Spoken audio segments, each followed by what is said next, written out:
আসসালামু আলাইকুম। Channel I কৃষি সংবাদে আমন্ত্রণ জানাচ্ছি আমি নিশা মুনতাসির। এখনকার এই সংবাদ আয়োজন একই সঙ্গে চ্যানেল আইয়ের ইউটিউব চ্যানেল এবং চ্যানেল আইয়ের ওটিটি প্ল্যাটফর্ম আইস্ক্রিনে লাইভ স্ট্রিম হচ্ছে। দেশের দক্ষিণাঞ্চলের মাংস রান্নার ঐতিহ্যবাহী উপকরণ চুইঝাল মশলা জাতীয় এই পণ্য রাজধানী সহ সারা দেশে ধীরে ধীরে জনপ্রিয় হয়ে উঠছে। চাহিদা বাড়ায় চুইঝালের বাণিজ্যিক চাষে যুক্ত হচ্ছেন অনেক উদ্যোক্তা। যশোর জেলার মনিরামপুরের ইফতেখার সেলিম অগ্নি তাদেরই একজন। চুইঝাল উৎপাদন এবং এটিকে জনপ্রিয় করতে নিয়েছেন নানা কার্যক্রম। বিস্তারিত জানাচ্ছেন শাইখ সিরাজ। দক্ষিণাঞ্চলের চুইঝালের স্বাদ ছড়িয়ে পড়েছে সারা দেশে। দিন দিন বাড়ছে এর উৎপাদন। কৃষি সম্প্রসারণ অধিদপ্তরের তথ্য মতে খুলনা, বাগেরহাট, সাতক্ষীরা এবং নড়াইল জেলায় 2022-23 অর্থ বছরে চুইঝাল উৎপাদন হয়েছিল 576 টন। গত 6 বছরে চুইঝালের উৎপাদন বেড়েছে 3 গুণেরও বেশি। এই বিষয়টি মাথায় রেখে কৃষি উদ্যোক্তা ইফতেখার সেলিম অগ্নি চুইঝাল নিয়ে তার বাণিজ্যিক কার্যক্রম সম্প্রসারণ করছেন। বান্দরবনের নাইক্ষ্যংছড়িতে গড়ে তুলেছেন বিশাল চুইঝালের বাগান। এইখানে যে উৎপাদিত চুই, এই চুইটাই আমরা দেখে দক্ষিণ পশ্চিমাঞ্চলে আমরা সরবরাহ করি। 1 কেজি চুইঝালের দাম 1000 থেকে 1500 টাকা পর্যন্ত হয়। চুইঝালের চাষ করতে গিয়ে অনুধাবন করেন ভালো চারার অভাব। ফলে যশোরের মনিরামপুরে নিজেই শুরু করেন চুইঝালের চারার উৎপাদন। আমার ওখানে যেহেতু মাতৃ গাছ আছে 22,500, তো একটা গাছের থেকে একটা করে ডালও যদি আমি নেই তাহলেও আমার 1 লাখ চারা হয়ে যায়। তো বছরে 5-10 লাখ চারা করা তো আমার জন্য কোনো কঠিন কাজ না। চুইঝালকে দেশের সব অঞ্চলে পরিচিত করে তুলতে এবং স্বাদ সব মানুষের কাছে পৌঁছে দিতে পর্যটন নগরী কক্সবাজারে তিনি গড়ে তুলেছেন রেস্টুরেন্ট।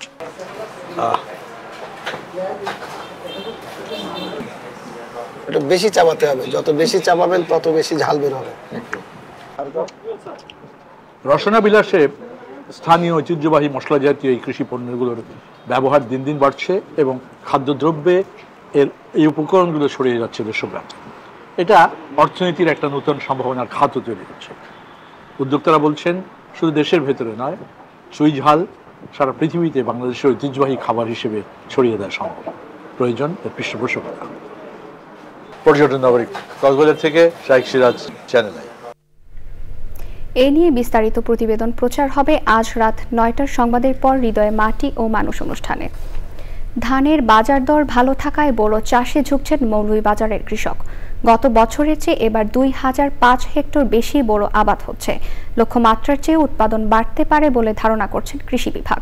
মৌলভীবাজার প্রতিনিধি MA সালামের তথ্য ভিডিও চিত্রে সৈয়দ অদিতের রিপোর্ট।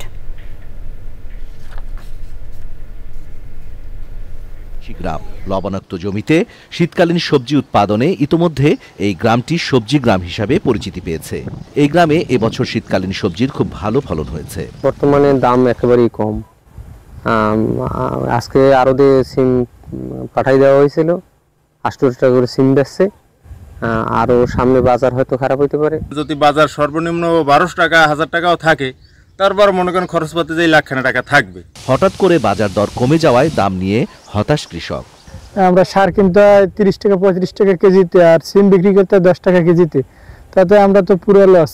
কি আল্লাহ কোন বিপদ হেলাইছে করতে তো কাল 14 বস্তা তুলি থইছি, 6 বস্তা দিয়েছে পাইকারে, আর 8 বস্তা রয়েছে হেলানি।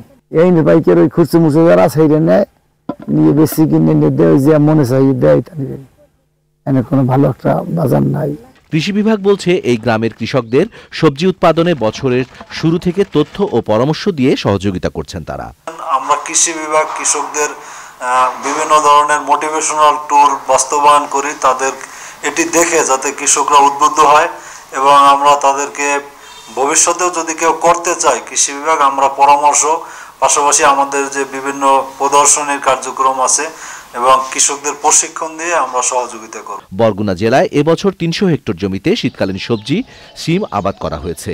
উৎপাদন লক্ষ্যমাত্রা ধরা হয়েছে 4800 metric ton. Rajib Ahmed, channel I. দীর্ঘমেয়াদী ফসল আখ চাষকে লাভবান করতে ও চিনির উৎপাদন বাড়াতে ঝিনাইদহে আধুনিক প্রযুক্তিতে আখ ক্ষেতে 7টি ফসল চাষাবাদ বিষয়ে মাঠ দিবস হয়েছে। কোটচাঁদপুর উপজেলার পারলাট গ্রামে বাংলাদেশ সুগার ক্রপ গবেষণা ইনস্টিটিউট ওই মাঠ দিবসের আয়োজন করে। বক্তৃতা করেন বিএসআইআর এর ঈশ্বরদীর মুখ্য বৈজ্ঞানিক কর্মকর্তা ডক্টর আতাউর রহমান। সাথী ফসল উৎপাদন প্রকল্পের পরিচালক ডক্টর মোহাম্মদ আবু তাহির সুহেল ও মোবারকগঞ্জ সুগার মিলের ব্যবস্থাপনা পরিচালক মোহাম্মদ সাইফুল ইসলাম। সে সময় বক্তারা কৃষি জমির সর্বোচ্চ ব্যবহার নিশ্চিতে বছর মেয়াদী ফসল আখকে আরও লাভবান করতে সাথী ফসল হিসেবে ডাল, মশলা ও সবজি জাতীয় ফসলের উৎপাদন কৌশল এবং সুবিধা বিষয়ে কৃষকদের নানান পরামর্শ দেন। মানিকগঞ্জে সুইট এগ্রোভেট লিমিটেড ও সার্ক ইন্টারন্যাশনাল সেলস কনফারেন্স অনুষ্ঠিত হয়েছে।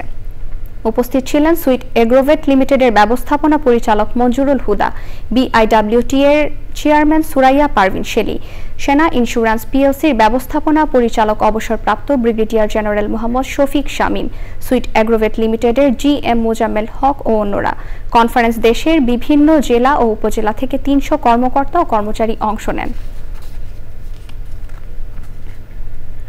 চ্যানেল আই কৃষি সংবাদের আজকের আয়োজন এই পর্যন্তই। পরবর্তী সংবাদ আয়োজনে আমন্ত্রণ জানিয়ে শেষ করছি। ধন্যবাদ সবাইকে।